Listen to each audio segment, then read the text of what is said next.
we're talking about your inner critic, that nasty little voice that is inside our minds that say the worst things to ourselves.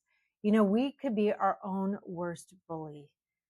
We could be so mean, meaner than we would be to anybody else. We tend to judge ourselves 10 times more than we'd ever judge anyone else around us. We would never say these things to somebody else. Well, most of the time, we wouldn't say these things to someone else, but we have no problem criticizing ourselves in such a negative way, in a way that we absolutely do not deserve. We do not deserve the intensity of this inner critic. What is an inner critic? Why do we have an inner critic? Let's get into that in this episode of Ask Dr. Jodi. We're on live every Monday at 8 p.m. If you don't know, if you're watching this as a recording, know that you can watch us live every Monday at 8, and you could sign up to come on our show and be a guest. Today we have Leah here talking about her inner critic, and she volunteered to be on because she wanted to talk about this topic. And in a couple minutes, we'll bring her on and she'll tell us her story. But I just wanted to tell you a little bit about where this comes from. Why do we have this inner critic? Why is it so nasty? There's a lot of reasons for that, but really we've grown up in this culture that has these high expectations. We have these really high expectations of ourselves. We're not really sure how high or what they exactly are, or how to exactly define them. They're unrealistic. They're undefinable. That's why. But they're so high that we can never meet them. And when we don't meet them, we think we're inadequate. We think we should meet them. And the fact that we don't means that we're inadequate or unable or not functioning or a mess or whatever those things that we tell ourselves about not meeting these unrealistic expectations. Now, if they were realistic and we could meet them, we wouldn't be so mean to ourselves. But this is why. And this is why I talk about this over and over and over, because our anxiety voice and our inner critic voice is constant in our head saying these negative things. And what happens is we need to say those positive things over and over and over and over to counter how many times it said those negative things. That's why you might hear me, if you hear my videos, I'm saying these positive things about you, that you're so much better than you think you are, because I need to convince you. I need to say them over and over so that you believe them. But in the meantime, I'll believe it for you and I'll keep trying to convince you. So the reason why we have this inner critic is our ego or our anxious voice or our mind is always looking for a problem in order to keep us safe. We're always looking for some kind of problem so we can head it off at the pass and fix it before it damages us or kills us or whatever, right? This comes from millions of years of our brain evolving to try to help us survive. So our brain is constantly looking for what is the problem? What is the problem? And it tends to, when it's doing that, so you don't miss anything, it tends to spin some things as more negative than they actually are, just in case. Just in case. Most of the time, these are not problems that are dangerous to us, but we still do it just in case. And now in our modern culture with these high expectations, it's exponentially impounded because we think that if we don't meet these expectations, that we'll get left out of society, we'll get, somebody will see us for who we are and not like us anymore and kick us out. Well, during hunter-gatherer times, if you were kicked out of the community, you'd be dead. You couldn't live. We're social beings. We need the community to live. But right now, and the way the modern world works, you're not dead if someone's judging you. You're not dead if you don't meet expectations. I don't want you to meet these expectations. They're ridiculous and unrealistic, and they only make you feel bad about yourself. They make you compare yourself to other people, which is apples and oranges. You're comparing with their very, very best quality with your worst one, because this is what we do, right? We just have this deficit mentality, and we're not doing it because something's wrong with us or we're just negative or we're weak. That's not why we have this really strong negative inner critic or this negative self-judgment. It's because we're trying to survive, right? I want you to have tons of compassion for yourself, because that's the first step in helping yourself feel better, is to have compassion for yourself for all the negative things you feel. Actually, have compassion for every single thing you feel, because that is the first thing you need to do so that you don't attach to it and you could actually take that step back and do what you need to do to help yourself feel better.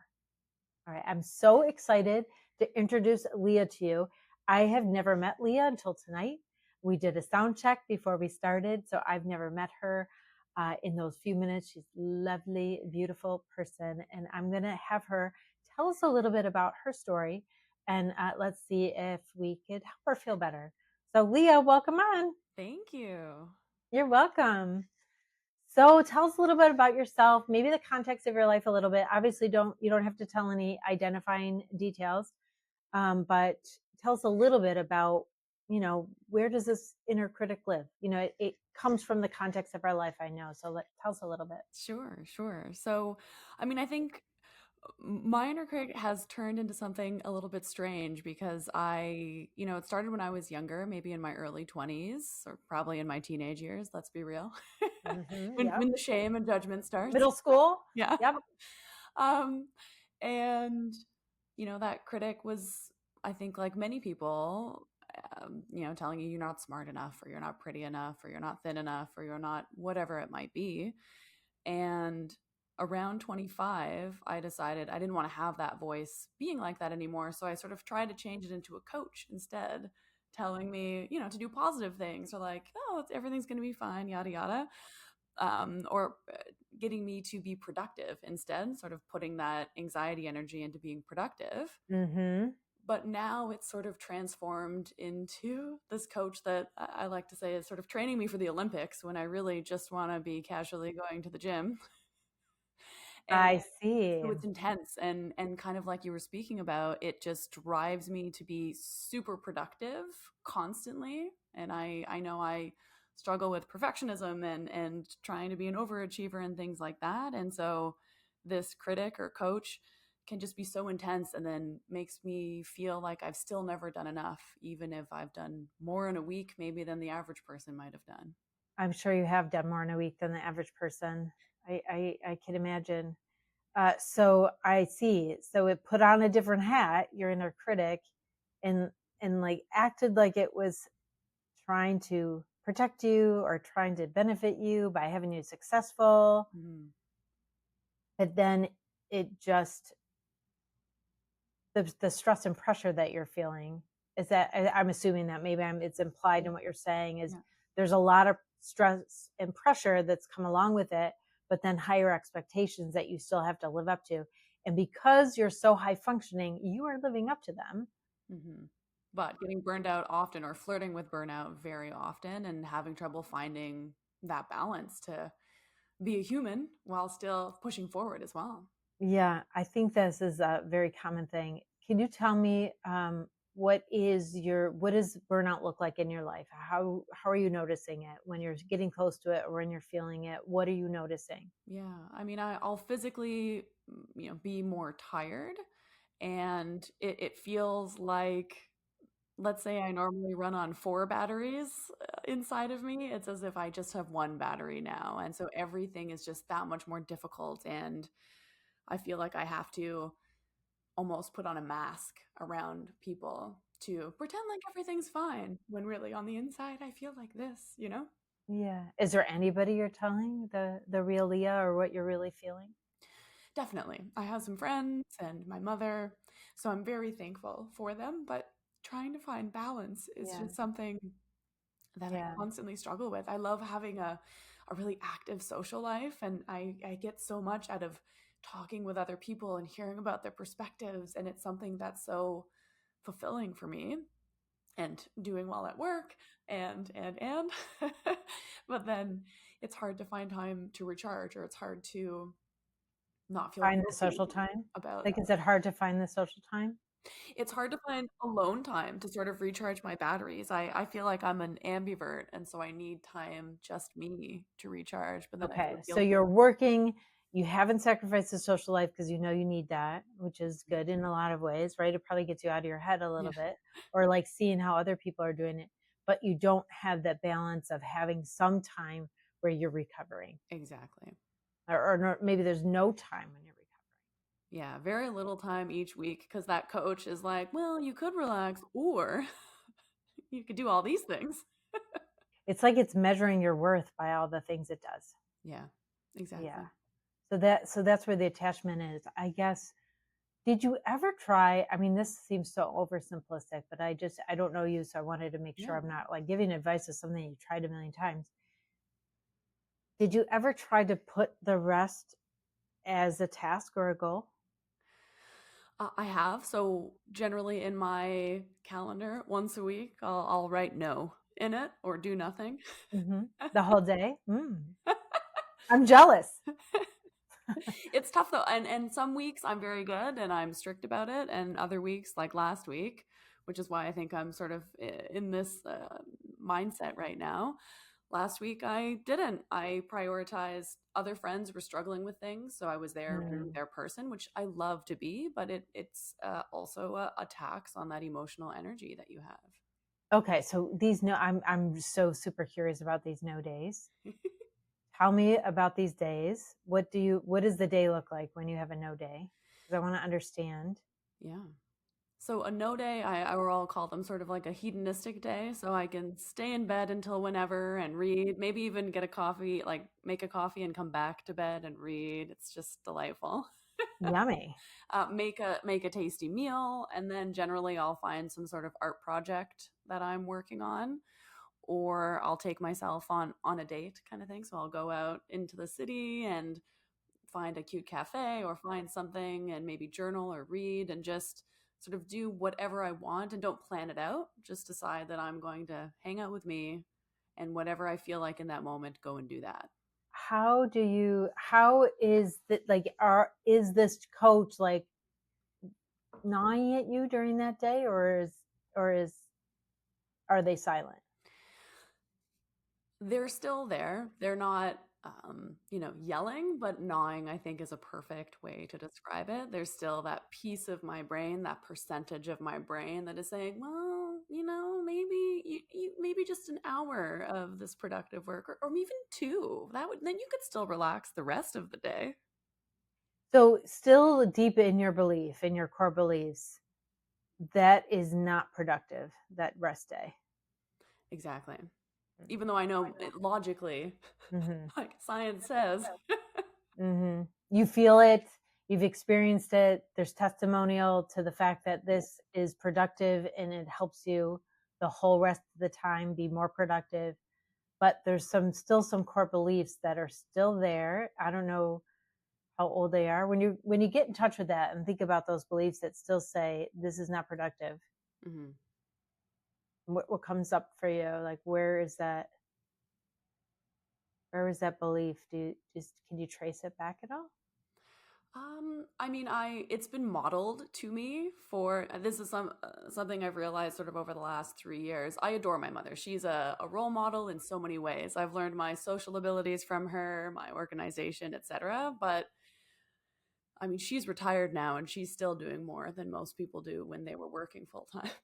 And so I've seen it modeled, and that's what you do, and she's been very successful, so it must be, she loves her life, etc. And so part of my brain has A, seen it modeled, and B, seen it be successful for her.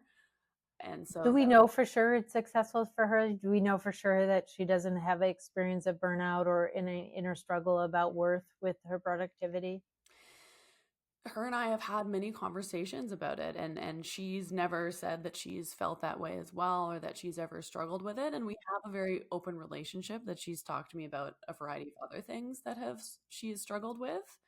She's just, I guess, better at recharging, or yeah, I'm not sure. Or just has different needs for Has different recharging, needs, totally. right?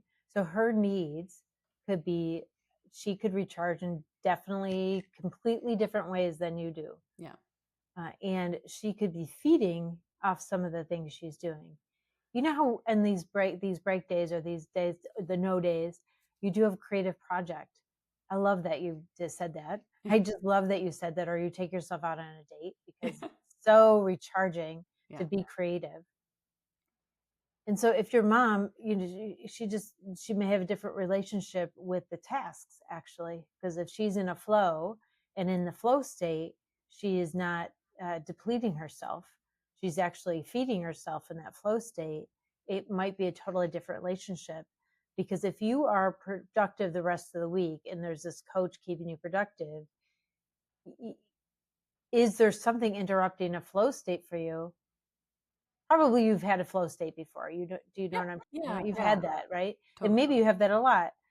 But does the coach kind of interrupt it or put like attachment in there?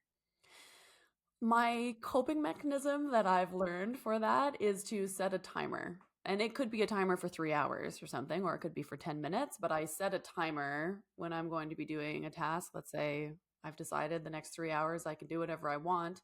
I set that timer, and then the coach is quiet because it knows, well, after 3 hours, then I'll check in and see what needs to be done now, kind of thing. And so the 3 hours when you're doing everything you want, that's no time or that's flow time? Could be both. Okay. Okay.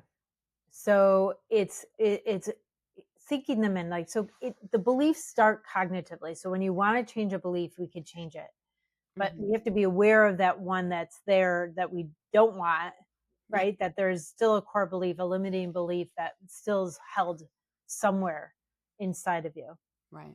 Even though cognitively you know that that's not, doesn't work like that anymore, or you know better, that you know that rest is good, and you know that a flow state actually is more productive and then a pressured, uh, got to get it done state.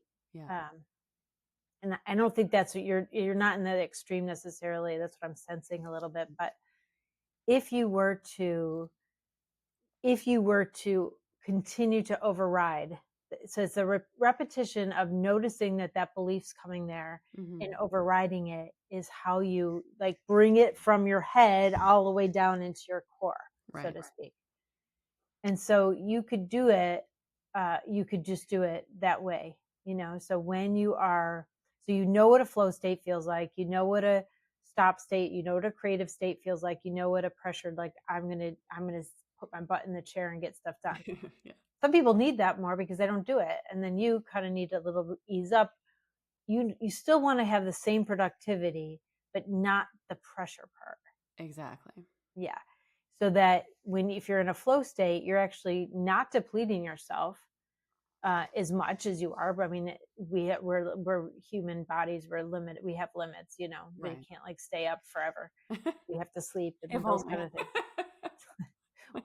But it's relative a little bit, because sometimes if you're in a different energy state or flow state or something, you can live on less sleep those day or two and Right. still have tons of energy. I mean, it's not an absolute, Hmm. um, but I wonder if you could try and see, if you could try to do more of those timers and get into the flow, or I'm gonna, whatever you decide to do with that.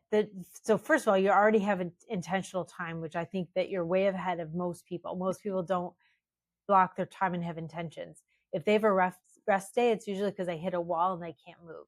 And then Right. they don't get to enjoy it or get anything out of that rest day because they hate themselves for not doing what they thought they'd do today. Yeah. But if you have intention of a rest day, then you actually get to reap the benefits of the rest day. So you're way ahead of the game, probably because of all the work that you're doing on yourself. So if you could, sometimes we just need to out trick our mind a little bit. Yeah. And so if you know that you could set a timer and the coach critic, not really, it's a critic. Um, if you could turn that inner critic off for that timer, because that's just really an exercise, right? It's just really a way to trick your brain into saying, stop because I decided to do this. Hmm. It's really our agency is doing it. And we think that whatever parameters we put onto it is magic in a way, right? So you could stop the inner critic. Sometimes I like to tell people, like, delay their worry.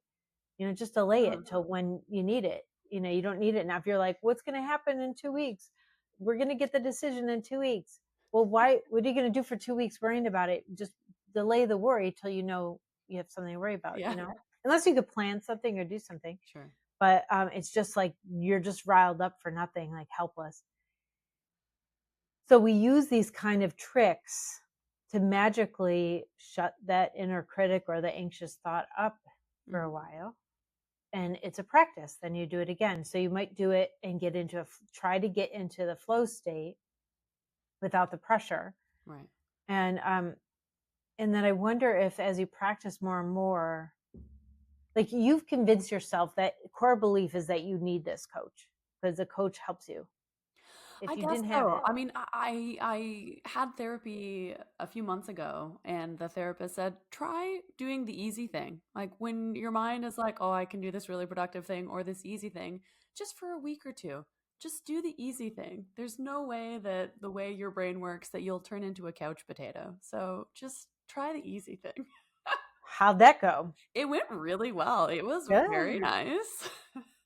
But at the end of it, like I work a full-time job and I'm attempting to get into entrepreneurship. And so that I find is the biggest thing that gets the critic kind of riled up thinking, well, we need to start doing more things then.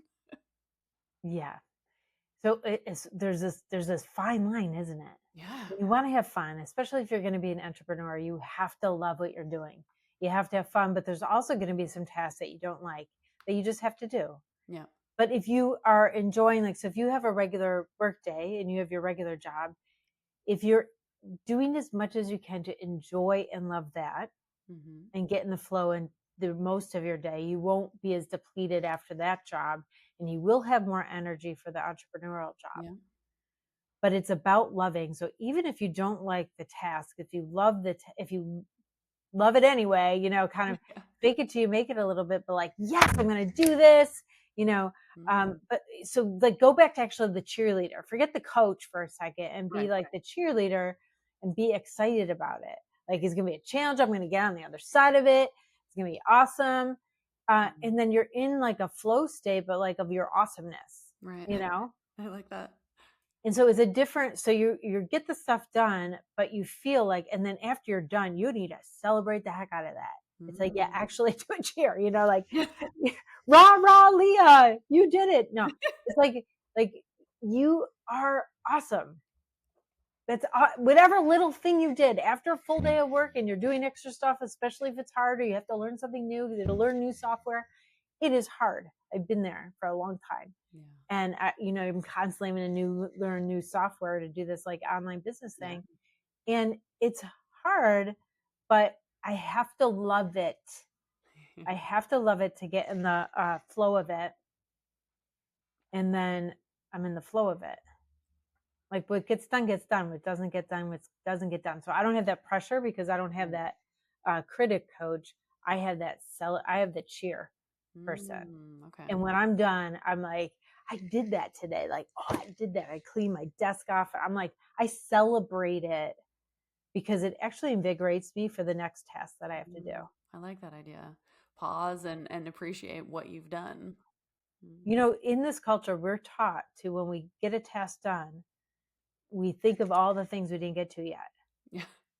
We're exhausted then. We're exhausted. It zaps our energy even more. You got the one battery instead of 4 on. But when I finish something, especially if it was challenging, but like it charges me up to be challenged because we know that's good for our brain. It's really good for longevity and brain health and that kind of stuff, to learn new stuff. So I know it's good for me. It's like walking out in the cold. I'm in New York, so it's really cold. It's been like really bad winter, lots of snow. All our friends are like, this has been such a hard winter. And I'm like, I didn't even notice. I didn't even notice. I walk every day I don't know. I walk for several miles outside. And I've conquered winter because I walk outside, and I don't think of being outside in the cold as bad for me. Right. Because I know we go in like these cold baths and it's good for us, right? We know it's good for our immune system. We know the cold makes us stronger. Right. It builds our muscle up. We've completely changed our relationship with cold in the last 10 years with athletes going into the cold plunge, Right. Well, and your mind is so powerful, right? Like mind is powerful. How powerful your mind is. If you think you're vulnerable out there in the cold, you are going to feel it and suffer. Yeah. And not want to do it. But if you go out there and you're like, this is really good for me. Yeah, this is making me stronger. Yeah, and you breathe and you relax into the cold. 60% of the time, so it doesn't even matter as long as. Yeah, because you could be like this out there in the cold like this, or you could just relax, and you're still the same coldness. So I try to relax my body out there and be like, I'm cold, but what's the difference if I'm like this or like that? Yeah. And it really like changed, how I think about whatever job that I approach. I make it fun. My kids, like teenagers, that they have it, they know it's coming. I'm like, let's put some music on and clean the house. And they're like, that doesn't make it fun, Mom. And I'm like, yes, it does. It does for me. It totally makes it fun. Come on. But that's just how I approach. And I don't think my parents are like that, but I don't know. I don't really know how I taught myself how to celebrate everything, but I do want. I love like do the easy thing. I like that for an exercise, but like long term, how does it help you balance? Exactly. Yeah. And so it gets you to ease up, and you have to practice easing up. So I like that. But we really have to change. We don't want you to then judge yourself after. We need to do something about that inner critic voice, because this is what we're talking about here. And so we have to change. Like I like to just turn stuff upside down. Yeah. So turn that inner critic not into a coach, because coaches are like drill, drill, drill, drill, but to cheerleader. Yeah. It's cheerleader self, because cheerleader, no matter what, it's like get that rebound. Like even if the other team scores, we're still cheering for the positive part of it. We're still like looking for the positive in there, and like glad about getting the rebound after they got the other team gets the basket. Yeah. No, I think that's a great idea. Cheerleader instead of coach. That makes a lot of sense. Well, and just like you said earlier, like talk to yourself like you would a friend. Talk to yourself like you're a friend. Have total compassion. And the validation that you're doing is not necessarily compassion, it is celebration of your awesomeness. And then I promise it'll change your energy level about it all. You'll be more productive, but feel like you did less, but you'll actually have so much more fun. Yeah. And the goal is not to be more productive. That's not our goal. Right. But the goal is to have less pressure, because that negative critic or that negative inner critic is pressure and it's suffering. It's definitely going to get in the way in the end. We think that it motivates us to get stuff done, but it actually gets in the way. And think about without that and having a cheerleader instead, how much more you'll get done, even though that I know that's not what you're attached to, but No, that makes sense. Well, and even like I feel like I'm focusing on the goal too much instead of just sort of enjoying the journey. enjoy the journey. Yes, that's exactly what I'm talking about. Enjoy the journey. Enjoy the journey, because the goalposts are always moving when you're an entrepreneur. You have to do this step, and then the goalpost changes. You do this step and the goalpost changes. Yes, you want to measure results. Of course, you need to know what you're doing, if it makes sense to keep doing those tasks, but you don't want to be so results oriented that you're missing the journey. And it's really about, like, if you think about the big picture of this life, we're here to learn things. We're here to make a difference to people. We want to not do work that doesn't make any sense or get good results in those arenas, but but that's like the important thing. That's what is going to make us feel good. That's what's going to make us live longer. That's what's going to have us like make more of a difference in the world. And so those are the important pieces. Yeah. Yeah, I like that. All right. Well, you'll have to come and tell us how it goes after you practice this for a while. I'm so glad to have you on, Leah. This was lovely. Thank you so much. I really appreciate all these ideas. I will 100% be trying them out. Okay, we're cheering from you from here too. And so come on, and you could whatever, you could comment or send me a note, and I'll update everybody on how you're doing. Great. And I love we'll that. keep track of you. All right. Well, thank you everybody for watching Ask Dr. Jodi. I'm on live every Monday at 8 p.m. You could come on over to my website, jodiamon.com/live, jodiamon.com/live. I don't have my producer on tonight, so we don't have this on the bottom, but jodiamon.com/live. You could sign up for text updates there, or you could apply to be a guest like Leah on the show, and I will coach you live right here. So I'll see you next week.